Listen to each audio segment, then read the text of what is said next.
tous et à toutes. Bienvenue virtuellement, encore une fois, à l'ODI pour cette conversation verte co-organisée avec la Banque européenne d'investissement et la présidence portugaise du Conseil de l'Union européenne. Il s'agit une de plusieurs conversations vertes qui sont organisées pendant le mois qui est en prélude au forum de haut niveau euh, Union européenne Afrique sur l'investissement vert qui aura lieu le 23 avril et qui est également organisé par la présidence portugaise et le Conseil de l'Union européenne et la Banque européenne d'investissement. Je suis ravi d'organiser cet événement particulier pour les euh, villes africaines et européennes qui sont partenaires pour la transition verte. C'est formidable de vous avoir tous et toutes ce matin avec nous. Donc, je vous demanderai de vous présenter dans le chat, si vous voulez bien. Pendant l'événement, je vais commencer par me présenter. Je m'appelle Martha Foresti, je suis directrice de l'ODI Europe, donc est un think tank qui est basé à Londres et qui fait encore partie, le Royaume-Uni fait encore partie de l'Europe de bien des manières. Et j'ai eu le plaisir au cours de l'année de travailler avec un groupe de maires que je vais présenter dans un moment pour l'amélioration de la relation entre nos deux continents, l'Afrique et l'Europe. Avant de commencer avec notre conversation, quelques petites annonces administratives. Premièrement, le webinaire peut être écouté en anglais ou en français, donc vous pouvez sélectionner la langue de votre choix dans le menu interprétation en bas de votre écran. Il y a un bouton un icône qui s'appelle interprétation que et vous pouvez sélectionner votre langue. Nous sommes très intéressés d'avoir votre avis. Donc, il y aura un petit moment après que nos panélistes s'expriment pour que vous posiez des questions. Utilisez la fonction Q&A, donc Q&A, donc en bas à droite pour taper vos questions, vos commentaires pendant le webinaire. Donc, il y a le chat et le Q&A. N'utilisez pas le chat, utilisez le Q&A. Et dans le chat, par contre, vous pouvez des questions plutôt à caractère technique. Si vous avez des difficultés techniques pour d'autres enjeux techniques, si vous joignez à nous et que vous voulez contribuer à la discussion sur les réseaux sociaux, sur Twitter, utilisez le hashtag Green Talk et le hashtag 2121 PT. Donc, on va les mettre dans le chat. Et n'oubliez pas de faire un tag pour ODI Global et présidence portugaise qui est at 2121 Portugal EU. Et la Banque européenne d'investissement qui est hashtag, c'est pas la hashtag, c'est A. EIB. Donc, voilà, et maintenant tout sera indiqué de toute façon dans le chat. Et je vous rappelle également que cet événement est enregistré et que l'archive sera disponible sur le site Internet de l'ODI dans quelques jours. Donc, maintenant, commençons et rentrons dans le vif du sujet. Donc, aujourd'hui, nous allons parler des villes. Tout cet événement est centré sur la réalité et les vies des villes. Et spécifiquement, nous allons parler de la façon dont les villes en Europe et en Afrique façonnent un partenariat essentiel entre nos deux continents. Je travaille avec des villes depuis un an maintenant sur les deux continents et il y a une chose que j'ai appris, c'est quand on veut vraiment à parler des villes et comprendre comment elles fonctionnent et comment elles réalisent des choses, il faut parler aux maires. Et donc, par conséquent, je suis ravi d'avoir trois grands maires de trois grandes villes, Milan, Freetown et Dakar, qui sont avec nous aujourd'hui pour nous parler et parler avec nous de leur travail, de leur activité, de ce qu'ils font et surtout de ce qu'ils font ensemble pour améliorer les vies de leur population. Et ensemble, nous avons 20 autres villes à travers les deux continents. Ils ont créé le dialogue entre maires sur la croissance et la solidarité qui vise à trouver des solutions pratiques entre les deux continents et des méthodes pratiques pour gérer la réalité des populations en déplacement et des populations mobiles au sein des continents et entre les deux continents. Et on entendra parler de cela au sein du débat économique également. Nous allons parler. Les maires réalisent des choses, ils se concentrent aussi les plus urgents sur les problèmes qui nécessitent des solutions pratiques et prioritaires. Ils investissent dans des énergies vertes et gèrent la réalité de la mobilité de manière pratique. Nous avons entendre beaucoup parler aujourd'hui de ces choix pratiques aujourd'hui de la part des maires, mais il y a davantage dans ce domaine que de simplement travailler au niveau pratique, au niveau individuel, parce que bien que les États ont des difficultés pour collaborer et trouver des terrains d'entente commune à travers la Méditerranée et notamment la crise des vaccins et la crise du Covid a créé encore des défis supplémentaires dans la relation entre les continents, les villes et les mers travaillent déjà ensemble pour apprendre les uns des autres, pour expérimenter avec des solutions innovantes et trouver des solutions communes. Donc, cette nouvelle forme de la coopération internationale, ça s'appelle la diplomatie des villes et quelque chose qui, à mon avis, doit être vraiment soutenu parce que ça nous donne en effet des opportunités concrètes pour redynamiser et renouveler la coopération internationale et les partenariats d'une façon qui est encore plus urgente aujourd'hui dans la crise de la COVID. Et donc, je voudrais vous quitter avec les mots du maire de Médine de Lisbonne qui ne pouvait pas être avec nous aujourd'hui malheureusement et qui travaille très étroitement avec les maires Salah et Wardini. Il a apporté ce mot de réflexion en ce qui concerne la relation entre les deux continents. Dans les temps les plus progressifs, la mer Méditerranée n'a jamais été une mer de division, c'était une mer qui a d'une économie unifiée et d'une connexion unifiée entre les peuples. Maintenant, nous devons promouvoir de nouveau cette vision. Et alors que nous avançons dans la relance verte et nous devons trouver des nouvelles façons de travailler ensemble à la suite de la COVID, je pense que vous serez d'accord avec moi que c'est plus urgent que jamais. Donc, je voudrais présenter pour commencer le premier maire de notre panel, le maire Salah de la ville de Milan, qui est également ma ville natale également. Donc, je suis particulièrement ravi de le présenter. Le maire Salah, en fait, il n'est pas en direct avec nous. Il avait une autre réunion, malheureusement, à laquelle il devait assister, mais vous allez voir sa vidéo enregistrée dans un moment. Le maire Salah est maire de Milan depuis juin 2016 et avant cela, en 2016 et 2020, il était directeur exécutif de l'exposition universelle 2015 à Milan et ça a très très bien marché. Donc, je voudrais maintenant, sans plus attendre, passer la parole à Omer Salah qui va nous donner le point de vue de la ville de Milan. Bonjour, je m'appelle Giuseppe Sala, je suis maire de Milan. Je vous remercie de me donner l'occasion d'ajouter ma voix à celle des autres aujourd'hui et je suis heureux que la contribution essentielle des villes africaines et européennes à la relance verte et juste soit reconnue au sein de ces conversations vertes et du forum de haut niveau organisé par la présidence portugaise de l'Union européenne et la BEI, la Banque européenne d'investissement. Je vous remercie d'œuvrer pour que ces conversations vertes soient réellement significatives pour l'avenir de l'Europe, une Europe plus verte et plus juste. Les villes ont la capacité de redynamiser le partenariat entre l'Afrique et l'Europe en montrant les progrès réalisés dans les domaines où la coopération entre les États est insuffisante.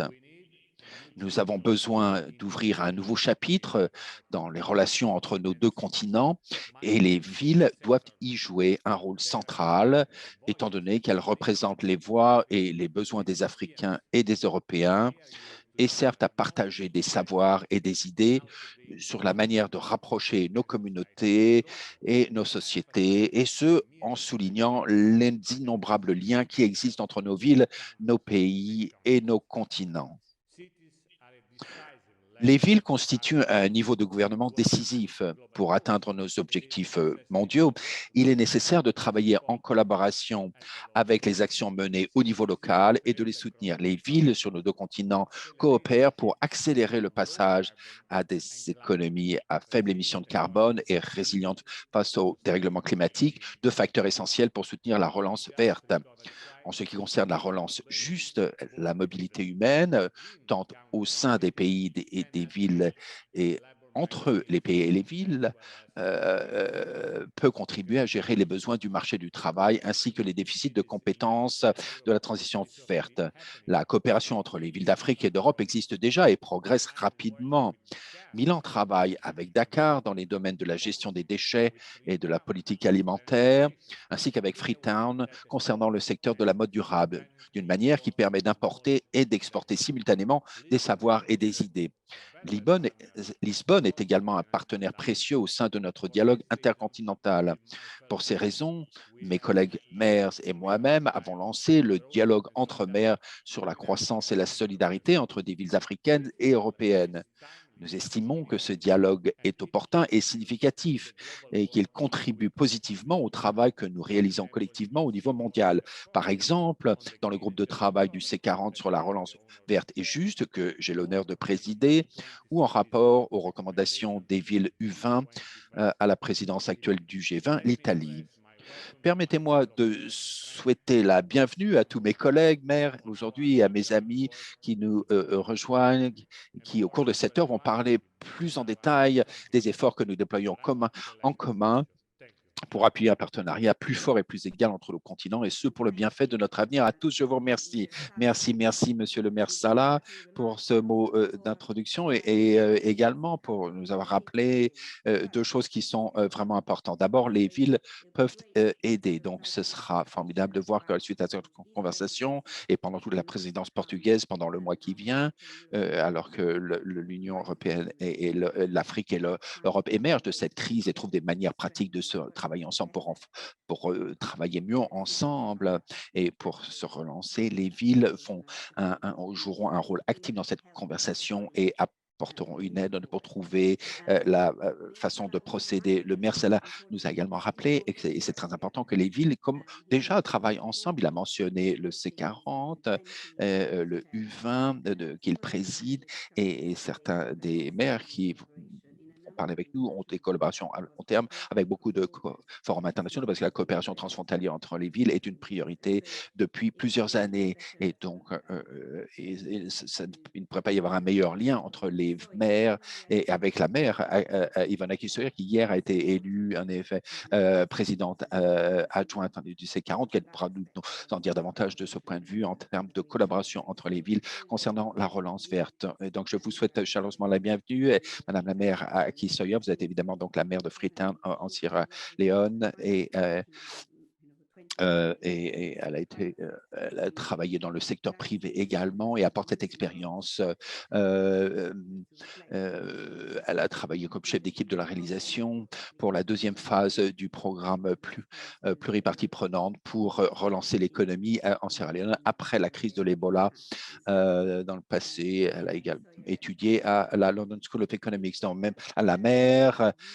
Si vous voulez bien nous parler un peu de vos points de vue et nous expliquer pourquoi maintenant vous et le maire Salah de Milan travaillez de manière tellement intense dans l'espace Europe-Afrique. Merci, merci Martha, je vous remercie à tous et c'est un grand plaisir d'être ici et que bien le maire Salah ne soit pas en direct avec nous. Je voudrais le saluer, le partenariat que nous avons forgé ensemble et nous sommes co-leaders du dialogue entre maires pour la solidarité et la croissance. Vous avez mentionné un peu plus tôt, je suis ravi d'avoir cette opportunité ici de converser aujourd'hui entre que maires et collègues pour parler du rôle de l'Afrique et de l'Europe, des villes européennes et des villes africaines dans le cadre de la relance verte. Au cours des 12 derniers mois, on a vu plus que jamais à quel point il était important de forger des relations internationales et comme vous l'avez indiqué, Martha, et comme le maire Salah a mentionné, en effet, au niveau international, on a trop négligé le rôle des villes dans ces domaines. Les villes jouent déjà un rôle important pour confronter et trouver des solutions locales et par conséquent, extrapoler cela pour travailler ensemble au niveau international permettra de confronter des défis internationaux comme la pandémie, le dérèglement climatique, les migrations, tous les enjeux qui nous affectent et des choses que nous devons gérer sur le terrain. Et la chose qui est dont il faut se souvenir, c'est quand on parle de la pandémie, quand on parle de crise climatique, cela affecte tout le monde. Et ce n'est pas juste au sud de la Méditerranée, tout le monde. Donc c'est un défi pour tout le monde, mais c'est également une opportunité pour nous tous en tant que ville de chaque côté de la Méditerranée et entre tous les fossés qui nous séparent. Et ce qu'on voit maintenant, c'est que maintenant qu'on commence à sortir un petit peu de la pandémie, ou qu'on traverse encore la pandémie, cela dépend où on est dans le monde, c'est la focalisation sur la transition. Qu'est-ce qu'on fait maintenant? Quelle est notre direction? Le maire Salah a mentionné en effet qu'il préside le C40, le groupe de travail des maires pour la relance après la COVID. Et on a, dans le cadre de ce cadre de travail, de groupe de travail, on a trouvé ce qu'on appelle le concept de l'économie juste et, verte et juste. Donc, c'est une opportunité d'avoir une transition vers quelque chose de différent et quelque chose qui défie un petit peu le statu quo précédent. Et à Freetown, en fait, on a lancé une campagne qui s'appelle Freetown the Freetown. Et en janvier 2020, donc c'était avant même qu'on savait qu'il y allait y avoir une pandémie, qu'il y allait avoir une relance. Et donc, c'est en fait ce qu'on essaie de faire, et c'était de répondre directement à la crise du dérèglement climatique, et ça nous permettait de mettre en exergue ce qui devait être fait et comment on pouvait en faire davantage de manière très délirée pour nous aider à assurer une transition, pour créer des emplois et de nouveaux emplois vers des emplois qui sont les emplois que nous offre la nouvelle économie. Donc, le défi, en effet, ça a été d'augmenter les choses de 50%. Donc, moi, je suis arrivé à mon poste en 2018 et l'une de nos interventions à faire cela a été, c'est Freetown, la ville des arbres. Donc, on ne va pas simplement planter, mais on va mesurer un petit peu comment ça se passe. Et comme on plante et qu'on regarde la croissance des arbres, il y a une demande pour la création d'emplois et nous avons maintenant une participation de nos habitants qui s'occupent des arbres pour surveiller la croissance des arbres. On a utilisé une application pour mesurer la croissance des arbres. On a engagé beaucoup de jeunes qui sont capables au niveau mensuel et en fait, c'est plus régulier que cela. C'est pratiquement au niveau journalier, au niveau hebdomadaire, en utilisant une application. On voit en effet que chaque arbre planté est mesuré en termes de croissance et on utilise et là, ils reçoivent de l'argent en compensation de cela et qui est en fonction de la croissance de l'arbre. Donc, le concept, c'est qu'il y a un mélange de technologies et il y a une approche très positive vers l'atténuation des impacts du changement climatique et qui fournit en même temps des opportunités d'emploi en favorisant une croissance verte. Donc, ce que nous avons fait à Freetown, c'est aller encore plus loin. C'est-à-dire, non seulement il faut faire pousser des arbres, mais il faut savoir suivre cette croissance. Donc, il y a un code unique qui est généré par ces applications qui génèrent un code unique et qui ça permet à tout un chacun d'investir dans les arbres. Quelqu'un qui aimerait acheter on les appelle des jetons, ces petits codes individuels. Donc, il y a encore beaucoup de travail à faire pour que cela passe à l'échelle, non seulement à Freetown, mais ailleurs dans le monde. Donc, il s'agit de rendre la ville plus verte avec le boisement. Donc, c'est une belle opportunité que nous avons identifiée grâce à ce partenariat entre l'Union africaine et l'Union européenne et qui peut vraiment se concrétiser au niveau des villes. Et nous devons vraiment favoriser la coopération transfrontalière et le dialogue entre les maires a déclenché beaucoup de progrès dans le domaine de la mobilité humaine. Il y a le maire Salah qui a favorisé le développement de l'industrie de la mode à Freetown en créant des liens avec l'industrie de la mode à Milan. Ainsi, nous créons des opportunités pour tous nos habitants et des opportunités pour une immigration régulière. Et à travers la création d'emplois, on arrive à cibler des facteurs structurels qui peuvent provoquer une immigration irrégulière. Donc, nous, les maires, favorisons les échanges entre les villes et ainsi entre les continents. Et nous, en tant que maires des villes africaines, reconnaissons qu'il faut identifier les besoins de distribution des fonds gouvernementaux pour créer des partenariats équitables entre les villes. Donc, bien que les États européens et africains se soient efforcés pour trouver un terrain d'entente, les villes travaillent déjà ensemble et pour mieux reconstruire, comme quelqu'un l'a dit, à faire un grand pas en avant avec de meilleures technologies. Donc, nous croyons que nous avons quelque chose à offrir et donc nous sommes convaincus qu'il existe un besoin pour les maires d'avoir une place à la table lors du prochain sommet entre l'Union européenne et africaine, afin de partager avec les gouvernements nationaux ce que nous avons réalisé et identifier les défis et dire comment les villes peuvent être des alliés pour réaliser les objectifs nationaux. Nous voulons travailler avec le système international pour renforcer la voie et l'autonomisation des villes et pour mener des expériences pratiques, comme je viens de mentionner, qui font laisser des innovations qui démontrent que ces innovations entre les villes peuvent vraiment passer à l'échelle. Donc, on ne peut pas se fier uniquement aux petits projets pilotes, mais il faut cependant les renforcer. Et le dialogue des maires est une plateforme unique pour faire en sorte que tout cela devienne réel et renforcer la coopération entre les villes européennes et africaines. Je vous remercie. Merci à Madame la maire, à qui Sawyer, de nous avoir donné vraiment une idée très claire du travail pratique qui est déjà réalisé dans les différents secteurs pour relier les secteurs critiques, par exemple, répondre à la crise climatique et économique et trouver des systèmes qui sont propices à l'amélioration de ces grands défis. Et vous nous avez rappelé que les villes veulent avoir une place autour de la table pour pouvoir faire avancer les initiatives comme celle que vous avez mentionnée, comme monsieur le maire Salah l'a mentionné, pour favoriser la coopération entre les deux continents. Donc, tenons cela à l'esprit et ayant fait référence au paysage politique, j'aimerais maintenant vous présenter Madame la maire Soham El Wardani de la ville de Dakar. Donc, le Sénégal détiendra la présidence de l'Union africaine à partir de 2022. Donc, c'est une occasion de parler de cette relation. Je ne sais pas si vous pourriez couper votre microphone pour l'instant, si vous ne prenez pas la parole.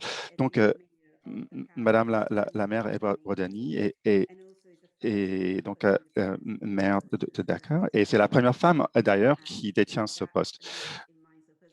Donc, félicitations à Madame la maire Akisseya. Et maintenant, je vais donner la parole à Madame la maire Soham El Wardani. Et je vais vous demander donc de parler de vos initiatives à Dakar et vous avez la parole, Madame la maire. Merci beaucoup. Je vais m'exprimer en français. Ça va, nous avons l'interprétation. Monsieur le maire de Milan, cher Giuseppe, Madame le maire de Freetown, chère Yvonne, chers collègues, chers participants. Je suis heureuse de me retrouver aujourd'hui parmi vous dans cette dynamique à laquelle la ville de Dakar prend part et qui est le dialogue des maires pour une croissance inclusive. Je saisis cette opportunité pour renouveler mes remerciements aux maires de Milan et de Freetown pour cette initiative importante qui consolide la collaboration entre nos continents et la mer Méditerranée. Je voudrais, pour commencer, me faire l'écho du point de vue de ma collègue, le maire Aki Sawyer, selon lequel les villes jouent un rôle clé dans la transition verte, mais elles ne sont pas suffisamment entendues au niveau national et international. La coopération avec les gouvernements nationaux doit être notre objectif principal si nous voulons résoudre ensemble les défis mondiaux, tels que les pandémies et le changement climatique. À ce propos, une initiative comme le dialogue des maires peut amplifier nos voix et accroître notre influence en Afrique comme en Europe, notamment dans les domaines où les deux continents peinent à trouver un terrain d'entente, comme la migration. La gestion de la mobilité humaine est une réalité pour les villes des deux continents et il est donc essentiel que nous trouvions des solutions pratiques qui fonctionnent pour tous. Mesdames et messieurs, chers collègues, je souhaite, dans le cadre de ce dialogue, me concentrer sur la jeunesse et l'emploi, qui est une priorité essentielle à Dakar et dans de nombreuses villes africaines. Créer des opportunités pour les femmes, les jeunes, les entreprises et la croissance va être un défi encore plus grand à la lumière de l'impact économique de la COVID-19. En travaillant en partenariat avec d'autres villes, nous avons l'opportunité de trouver des solutions communes et durables qui sont nécessaires pour éviter les désastres de l'immigration clandestine. Permettez-moi de vous donner quelques exemples. Les petits pêcheurs sont un élément vital de l'économie locale de Dakar, mais ils sont confrontés à de réels défis, notamment à cause des grands chalutiers qui épuisent les stocks de poissons le long de la côte ouest africaine. Beaucoup de ces pêcheurs se sont tournés vers le transport des jeunes migrants, faisant le voyage sur leur pirogue pour atteindre le sud de l'Europe. Cette stratégie de subsistance alternative est dangereuse et des tragédies sont couramment enregistrées dans les eaux au large de Dakar. C'est également un frein dans nos efforts pour une transition verte, étant donné que ces pêcheurs jouent un rôle essentiel dans la résolution des problèmes environnementaux causés par la surpêche. À ce titre, la ville de Dakar et la ville de Barcelone travaillent ensemble pour relever certains de ces défis en examinant comment garantir l'accès aux opportunités et aux revenus pour les pêcheurs et les jeunes migrants dans le cadre d'une stratégie municipale visant à réduire l'immigration clandestine. Notre ambition est d'élargir ce dialogue pour travailler avec d'autres villes côtières d'Afrique qui sont confrontées à des défis similaires. Dans le cadre du programme de transition écologique de Dakar, nous collaborons également avec la ville de Milan sur de nouveaux processus et technologies de gestion des déchets. Mesdames et messieurs, chers collègues, je ne saurais terminer mon propos sans partager avec vous une réflexion sur les processus politiques régionaux et intercontinentaux qui nous attendent. Le Sénégal assurera la présidence de l'Union africaine pour la période 2022-2023, tandis que la France assurera la présidence de l'Union européenne au cours du premier semestre 2022, lorsque le sommet UA-UE devrait avoir lieu.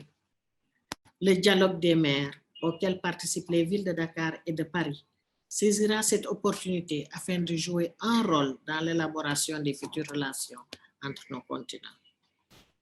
De plus, avec d'autres villes africaines, Freetown en particulier, nous travaillons à renforcer notre coopération avec la Commission de l'UA afin que les villes puissent jouer un rôle plus important dans l'élaboration des futures politiques et relations régionales.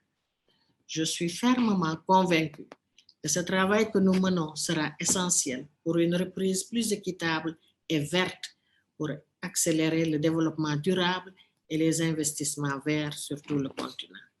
Je vous remercie de votre aimable attention. Merci. Thank you. Merci, Madame Mayor Guardini.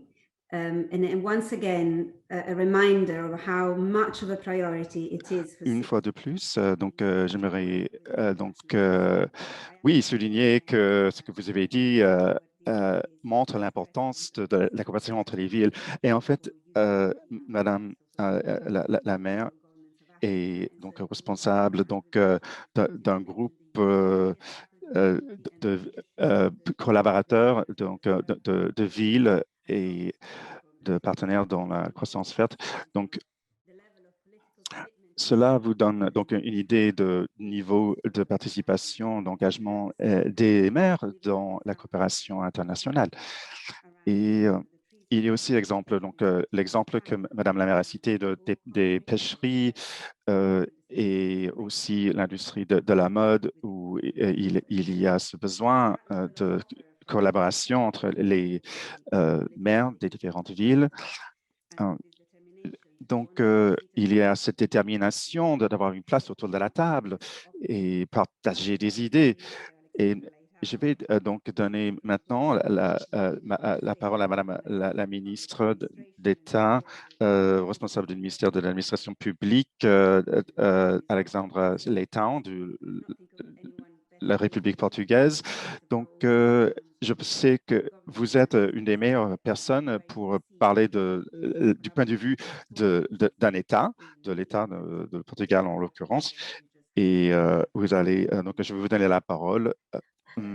Hello, thank you for this. Bonjour et merci pour cette aimable présentation, pour les conversations vertes. Et merci à vous, Martha Foresti, et à tous et à toutes ceux qui se sont ceux et toutes celles qui se sont exprimés. Au sein de mon ministère, j'ai également une autorité locale. Et donc, pour moi, il est très important de participer à cette conférence et d'écouter un petit peu tous les points de vue à ce sujet. Aujourd'hui, les villes sont confrontées quotidiennement avec les défis de la durabilité, qu'il s'agisse de l'émergence du climat, de la transition énergétique, de la transformation numérique, de la mobilité durable, l'économie circulaire, la santé et le bien-être de nos populations. Les bonnes pratiques dans chacun de ces domaines contribuent de toute évidence de manière significative à la capacité à attirer des investissements dans les villes et à améliorer la vie et la qualité de vie des populations. Et dans ce domaine, comme dans bien d'autres, je suis fermement convaincu qu'une forte coopération entre les villes et les pays est clé. Nous devons trouver des solutions communes aux défis mondiaux et nous devons voir et regarder ce qui est fait non seulement en Europe, mais également en Afrique et dans d'autres régions du monde. Et évidemment, apprendre sur la base et en échangeant nos expériences et nos savoirs. Le gouvernement portugais prête beaucoup d'attention à ce sujet et c'est devenu dans le cadre de son programme qui fait la promotion d'interventions intégrées de développement urbain durable centrées sur l'amélioration de la qualité des services fournis à la population.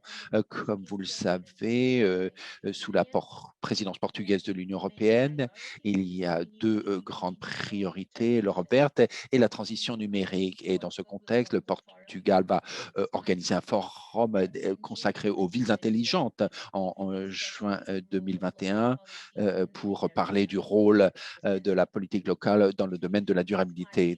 Ces villes intelligentes sont des villes qui utilisent ces technologies pour créer de meilleurs services publics, pour mieux utiliser leurs ressources et pour réduire l'impact environnemental des fonctions d'automatisation, par exemple en matière de gestion des bâtiments ou des systèmes de circulation. Et le trafic, une ville intelligente est une ville créative et durable qui se base sur la participation de la population pour stimuler le développement économique et améliorer la qualité de vie de tout le monde. Mais bien que l'interaction avec la population est fondamentale, les villes intelligentes est devenue le meilleur exemple du potentiel d'un triangle stratégique entre la fonction publique et dans le cadre de la construction pour l'avenir, donc la fonction publique, centrale locale, les universités, le secteur privé. Donc, étant donné que je suis en charge d'un domaine gouvernemental qui couvre la modernisation de l'État, de la fonction publique et de l'administration locale, j'ai beaucoup d'enthousiasme à propos de l'avenir des villes intelligentes et j'en parle avec beaucoup de passion dans ce contexte. Les technologies et la digitalisation ou la numérisation sont également des instruments clés pour lutter contre les problèmes de faible densité humaine dans l'intérieur du pays, dans les zones d'intérieur du pays, et pour résoudre des problèmes tels que les pressions qui existent dans le domaine du logement, dans l'amélioration de la mobilité et des ressources limitées qui existent notamment dans le domaine de l'eau, de l'énergie et des espaces dans les grands centres urbains. Et donc, il s'agit en effet également de promouvoir un style de vie durable et compatible avec l'environnement. Par exemple, on utilise les technologies pour créer des espaces de co-travail en dehors des grandes villes et de cette manière non seulement pour avoir davantage de population dans les zones à l'intérieur du pays où il y a généralement moins de population, mais également pour avoir moins de population dans les villes parce qu'elles sont trop grandes. Donc, ces travail de co-travail nous permettent nous développons des solutions, en effet, qui ne seraient pas possibles sans technologie. Je vois également avec beaucoup d'optimisme la façon dont la fonction publique a réagi pour relever les défis de la durabilité et comme nous devons en parler à chaque fois, la fonction publique au Portugal a très bien réagi à la crise de la pandémie que nous continuons à traverser maintenant. Au Portugal, le numérique est déjà une priorité claire pour ce gouvernement. Je suis sûr que la crise que nous traversons la rendra encore plus inévitable et urgente pendant la période de confinement. On a renforcé les communications et les réponses des services publics numériques de façon à maintenir les services publics en fonctionnement, même pendant la période de confinement. Has increased Et exponentially. les services en ligne, par le biais des sites internet des services publics portugais, ont également augmenté de manière exponentielle. Maintenant, on fournit des services publics en niveau numérique, mais maintenant notre défi, il s'agit de s'assurer que les services publics sont totalement inclusifs, et y compris pour les personnes qui ne sont pas forcément très familiarisées avec les technologies numériques. Donc, voilà quelques exemples de notre fonction publique intelligente que nous essayons de promouvoir, que nous renforcer, à la fois au niveau national et au niveau local. Et pour cela, nous comptons sur tout le monde, les citoyens, le secteur privé, les municipalités, les universités, et bien entendu, les employés de la fonction publique. Et donc, je pense que tous les échanges d'expériences qu'on peut avoir au sein de l'Europe et entre l'Europe et l'Afrique, et même avec d'autres pays, évidemment, sont tout à fait bienvenus. Et j'espère que nous pourrons continuer ce type de réunion, ce type de conversation verte et bien entendu des conférences sous la présidence portugaise. Merci beaucoup de m'avoir écouté et je voudrais encore vous féliciter pour cet événement. Merci beaucoup. Merci beaucoup, Madame la ministre. Lighthouse, c'est formidable d'écouter les priorités du Portugal en ce qui concerne les villes intelligentes. C'est formidable de vous entendre parler de ce forum qui va avoir lieu au mois de juin. Et évidemment, vos commentaires, évidemment, quand vous dites que les investissements dans les villes, en effet, les collectivités locales, sont une priorité au niveau des politiques européennes, et ce, depuis de longtemps, d'ailleurs, dans tous ces domaines. Donc, maintenant, il s'agit de voir un petit peu comment on peut amplifier cela. En effet, ça va devenir un élément central des politiques internationales maintenant, et c'est ce que j'espère en tout cas, parce que cela montre en effet que les relations sont très importantes dans toutes les régions du monde et affectent les politiques qui sont développées au niveau national. Ce sera formidable de voir des investissements qui sont faits dans les collectivités locales et qui se traduisent maintenant par des engagements et des collaborations au niveau international avec l'Union européenne. Donc maintenant, on vous encourage tous à participer maintenant à ce débat. Je sais qu'il y a un certain nombre de commentaires qui ont déjà été tapés dans la boîte des questions et réponses. Parlons un petit peu d'argent pour commencer, si on peut. Je pense que, et je crois tous les maires qui sont présents dans cet événement savent à quel point c'est difficile pour des villes de trouver les ressources nécessaires pour financer les initiatives dont on a entendu parler par nos intervenants, et le système international forcément il devrait être davantage en effet orienté pour financer les priorités des villes. Donc sur ce, nous avons beaucoup de chance d'avoir Monsieur Raphaël Cortiner, qui est un investissement de haut niveau à la Banque européenne d'investissement. Il est responsable des investissements du secteur privé dans les zones Asie, Afrique et Amérique latine. Il a un domaine d'expertise particulier qui est le financement des infrastructures pour l'énergie durable, le numérique et le secteur de la santé. Et donc, on est ravis de l'avoir avec nous. Il travaille également sur une initiative qui s'appelle la Team Désirée, l'équipe Désirée, qui est une plateforme développée par la Banque européenne de développement et la Commission européenne pour amplifier à grande échelle et accélérer l'adoption de solutions énergétiques durables et innovantes dans les zones urbaines et rurales et dans l'hémisphère sud. Donc, Raphaël, vous allez nous parler un petit peu du changement, en effet, en matière d'orientation des ressources d'investissement à travers le monde. Merci, Martin. Merci de m'avoir invité pour faire partie de ce panel très distingué. Et je salue tous les intervenants et tous les maires et les ministres. Ça a été très, très inspirant d'écouter tous les intervenants. Je crois que le rôle de la Banque européenne d'investissement, la BEI, qui est la banque climatique de l'Union, si je peux dire, est particulièrement évident dans notre relation avec les villes. Et cela fait partie, dans le cadre de nos activités d'investissement, nous travaillons avec les villes comme notre interlocuteur administrateur pour développer développer des projets dans le domaine de l'eau, dans le domaine de l'hygiène sanitaire, des transports publics et dans d'autres domaines. L'idée pour nous, c'est que nous voulons et nous avons besoin de saisir l'opportunité pour reconstruire mieux après cette crise du Covid, pendant cette décennie essentielle pour lutter contre le dérèglement climatique et en gardant un œil évidemment sur ce que Madame la maire Wedine a mentionné, c'est-à-dire l'inclusion des femmes et la banque et le fer de lance d'un effort qui vise à obtenir dans tous ces investissements un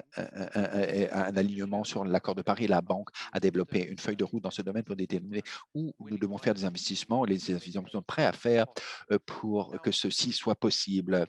Alors maintenant, en termes de ressources financières et de moyens financiers, à certains moments, nous sommes confrontés avec des limites qui sont en amont des projets. Donc, comment est-ce qu'on conçoit des projets qui puissent être financés et puis on pourra trouver des investissements. C'est là où la banque et certains États membres de l'Union, en fait, on travaille avec les unités administratives au sein des villes, en effet, pour fournir de l'assistance technique et pour avoir un dialogue politique pour déterminer quelle est la stratégie à mettre en œuvre ou la stratégie des villes, en fait, qui existe déjà pour la durabilité. Vous avez mentionné l'équipe Team Désir. Et l'équipe Désir, en fait, c'est conçu pour être un pilier d'assistance, d'investissement et technique pour soutenir les ambitions des villes de façon à ce qu'elles construisent des mécanismes pour l'efficacité énergétique super score dans les services énergétiques qui sont destinés à des sources d'incitation en effet dans ce domaine pour le secteur privé, pour que les foyers, pour que tout le monde utilise l'énergie de manière plus efficace et pour qu'elles mettent à niveau leur système. L'idée en effet pour nous, c'est que le dialogue avec les villes, à la fois au sein de l'Union et à l'extérieur de l'Union européenne, la ville de Dakar en est un très bon exemple, mais nous avons également Kigali, Bamako, nous travaillons également avec d'autres villes sur le continent africain qui sont des interlocuteurs de la banque en matière de conception de certaines politiques ou de certains projets qui sont destinés, par exemple, à protéger les villes contre le dérèglement climatique. Et l'un des outils que nous avons développés, qui nous pensons est particulièrement utile pour déterminer les risques climatiques auxquels certaines villes sont exposées, je pense à Dakar en particulier et à Freetown, qui sont des villes qui sont donc au bord de l'océan. Et la banque voudrait non seulement apporter des moyens financiers, sous forme de prêts ou d'investissements en fonds propres venant du secteur privé, mais également elle voudrait fournir des assistance techniques pour s'assurer que ces projets sont résilients face au dérèglement climatique et sont durables. Donc, le point qui est intéressant, et c'était très intéressant d'écouter les remarques des maires, parce que les villes sont probablement le berceau de l'innovation. Et en particulier dans le contexte africain, nous voyons très bien que des villes comme Nairobi ou d'autres grandes villes, ce qu'on appelle des mégapoles, ont fait un bond en avant en matière d'innovation. Elles ne sont pas passées, en d'autres termes, par toutes les étapes de développement à travers lesquelles passent généralement toutes les villes européennes ou américaines. Et en fait, nous sommes prêts à soutenir le développement à grande échelle de projets pilotes pour des mesures innovantes. Et j'ai écouté la présentation qui a été faite.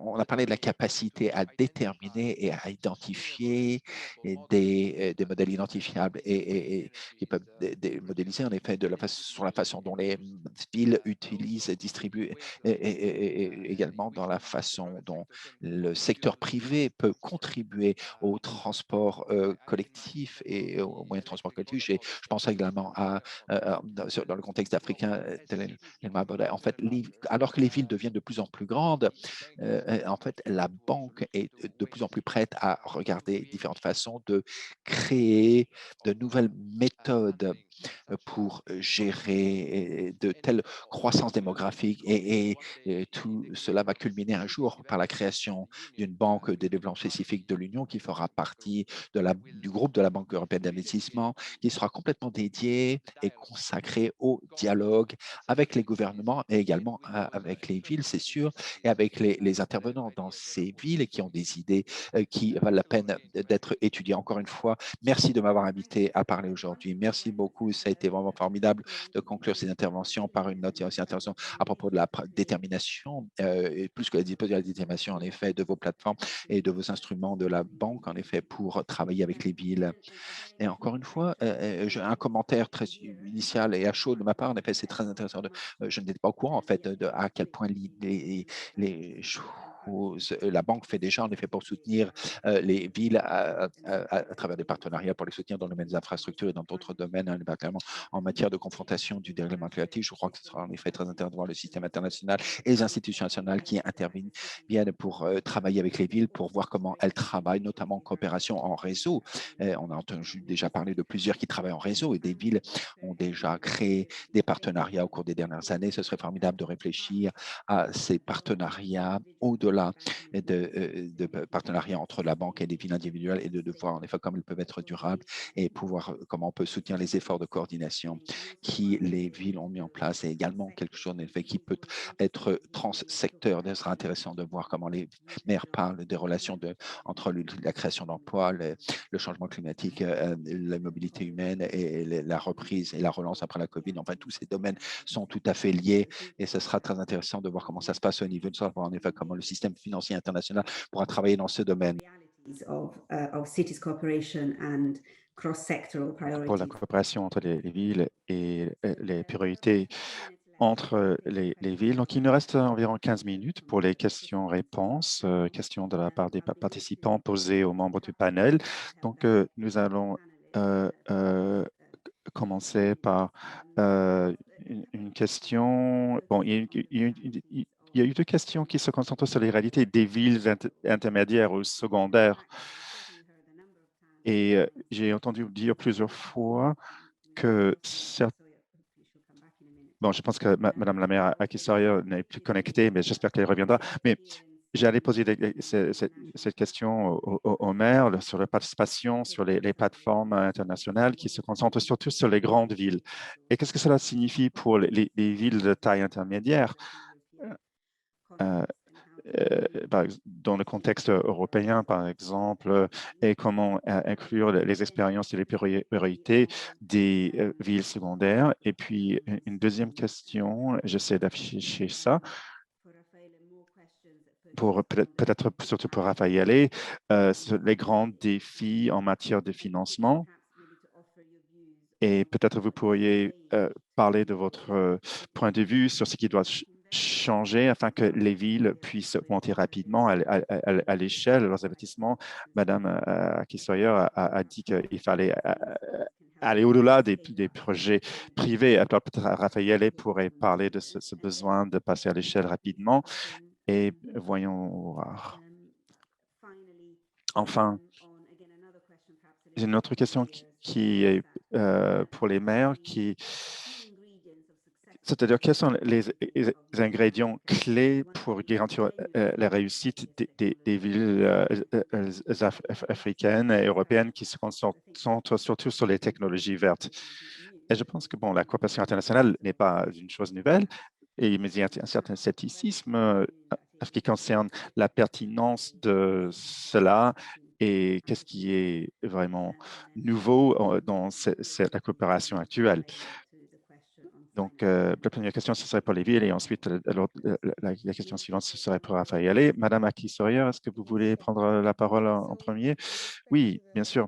Oui, en ce qui concerne la question concernant les collaborations réussies et les ingrédients clés, je dirais que c'est l'authenticité qui compte avant tout. Le défi que nous avons identifié, bon, parfois, je parle de l'application de certaines organisations de développement qui sont sur place depuis des décennies, mais après, on constate qu'il reste peu de résultats concrets qui se pérennisent.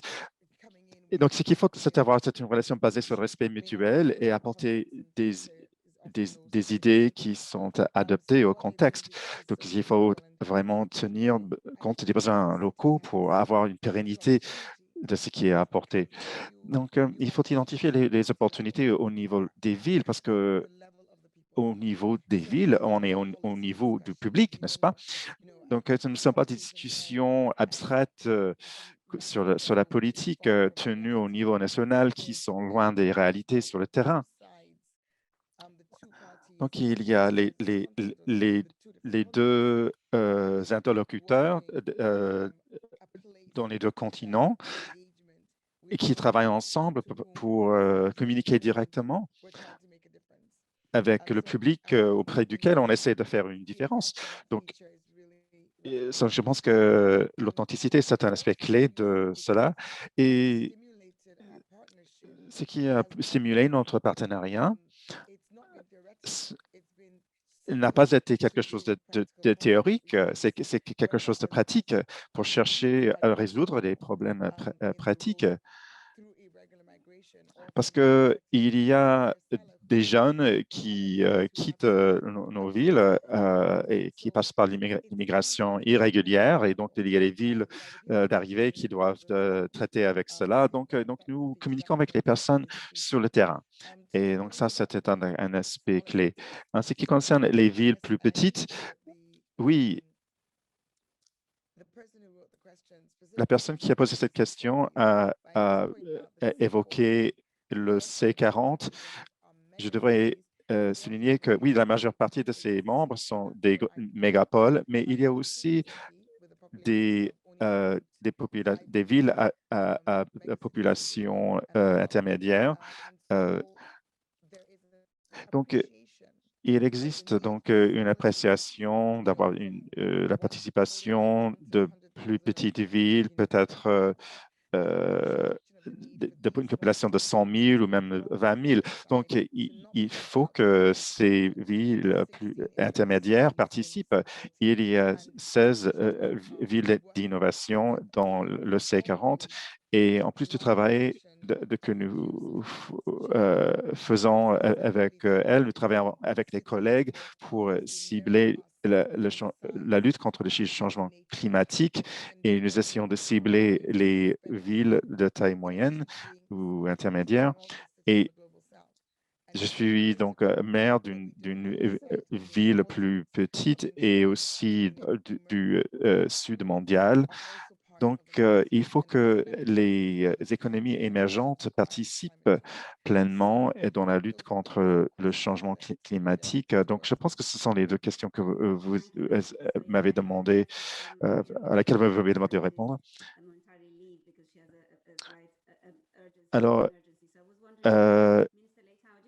Alors, Madame la ministre Letao, est-ce que vous aimeriez aussi parler ou répondre à cette question concernant les villes intermédiaires ou secondaires? Donc, c'est un défi parfois de garantir la participation de ces villes dans les réseaux internationaux. Et puis après, on passera à Raphaël concernant l'investissement à long terme. Oui, merci. Donc, comme j'ai dit dans mon intervention précédente, au Portugal, nous avons une situation où il y a deux grandes villes et puis après, il y a beaucoup de villes plus petites, certaines avec des problèmes au niveau de la population. Donc, il y a donc il est très important de garantir la participation des villes de taille moyenne. Par exemple, nous avons un plan de décentralisation politique et il faut qu'il y ait une bonne infrastructure, de bons services publics dans les villes secondaires. Il est très, très important d'investir dans ces villes. Et comme je l'ai dit avant, la plupart des grandes entreprises et des services publics sont dans les deux grandes villes du Portugal, mais nous essayons d'inciter certains travailleurs à travailler en dehors des deux grandes villes et décentraliser les services publics, c'est un moyen de promouvoir les transferts vers les villes de taille moyenne. Donc, il y a donc d'énormes défis, par exemple le transport, la mobilité, des problèmes environnementaux, entre autres. Et certaines des solutions peuvent être trouvées à travers la décentralisation de nombreux services vers les villes secondaires. Donc, pour moi, c'est très important. C'est quelque chose que nous essayons de faire ici au Portugal. Et je pense qu'il est important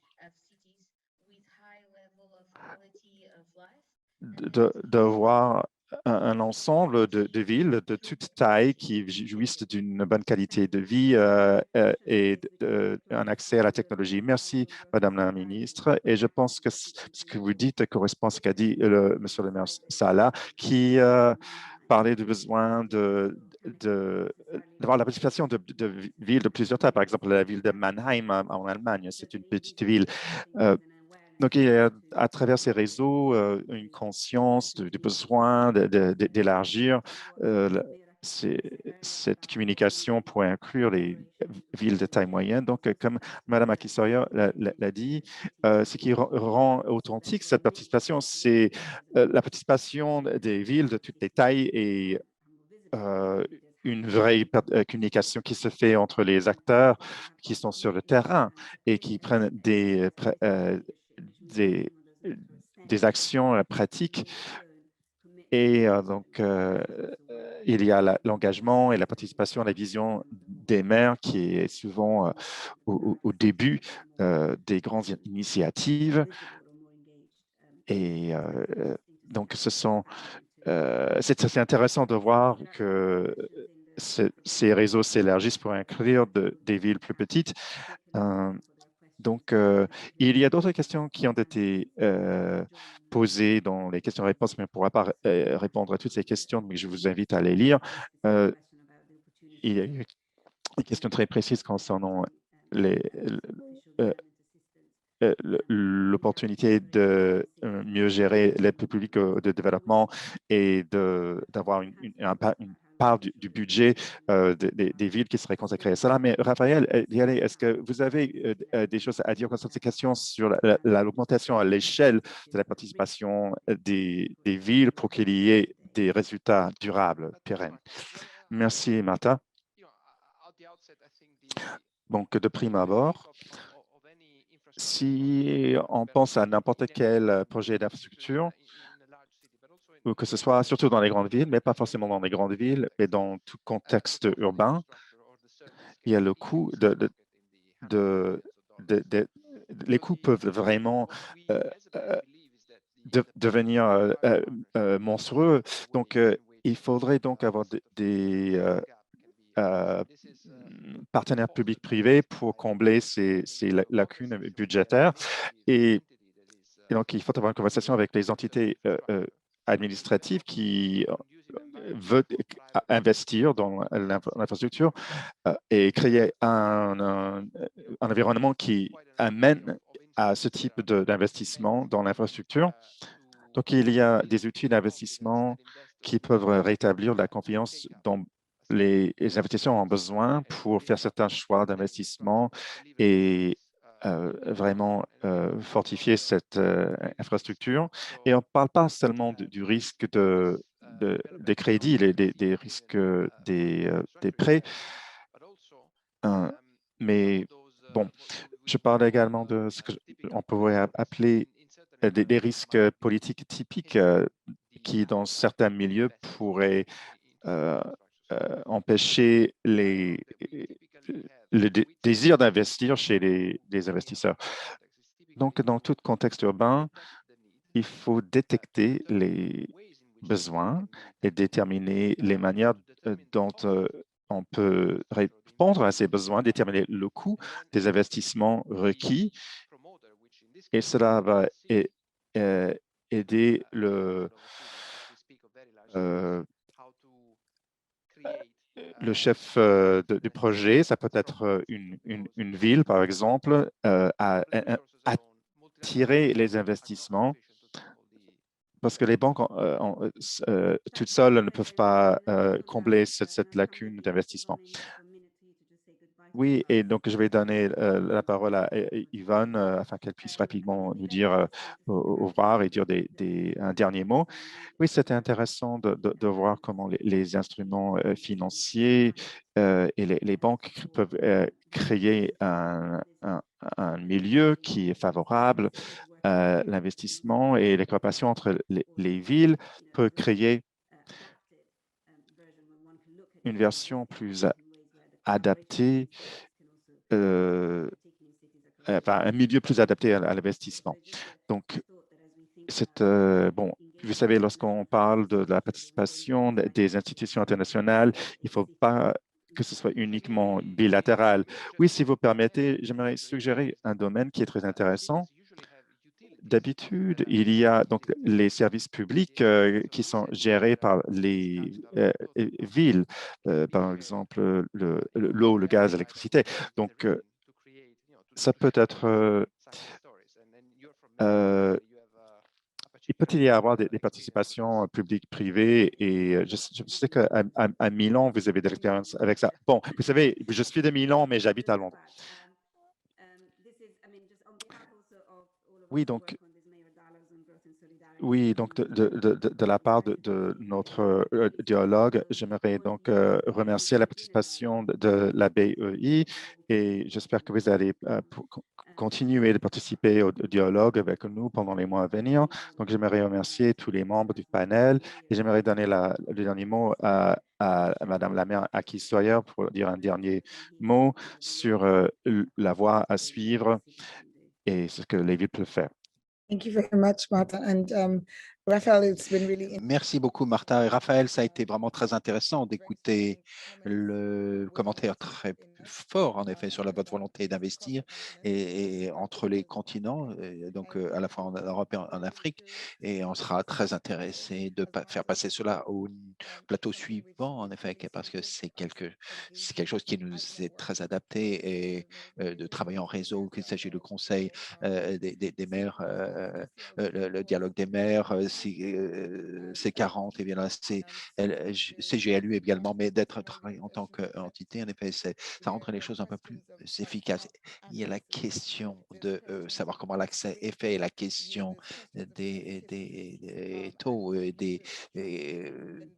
taux des antécédents en matière de solvabilité, en effet, de l'absence d'homogénéité entre les villes. En fait, on est tellement différentes. Et qu'est-ce qui est permis? Vous avez mentionné les services publics dans ma ville. Aucun des services publics ne sont gérés par la ville. Donc, je pense qu'il est très encourageant d'entendre cela. Et on est vraiment très intéressé de continuer cette conversation avec vous et avec d'autres partenaires dans l'espace international, partenaires financiers, parce que c'est la clé pour faire des progrès en matière de coopération entre les institutions nationales et les villes. En effet, les maires sont prêts. Maintenant, ce qu'il faut, c'est des moyens financiers pour déployer ça à grande échelle et pour faire avancer ce travail, en effet, pour avoir une relance plus verte et plus juste. Merci. Et merci, en effet, c'est formidable de voir, en effet, que les maires sont très orientés vers la pratique et en effet, que saisir cette opportunité pour engager un dialogue plus approfondi avec des institutions comme la VEI. Donc, nous sommes intéressants de voir, en effet, comment vous allez travailler tous ensemble dans les mois et les années à venir. Merci beaucoup d'avoir participé à ce dialogue, à cette conversation, et rester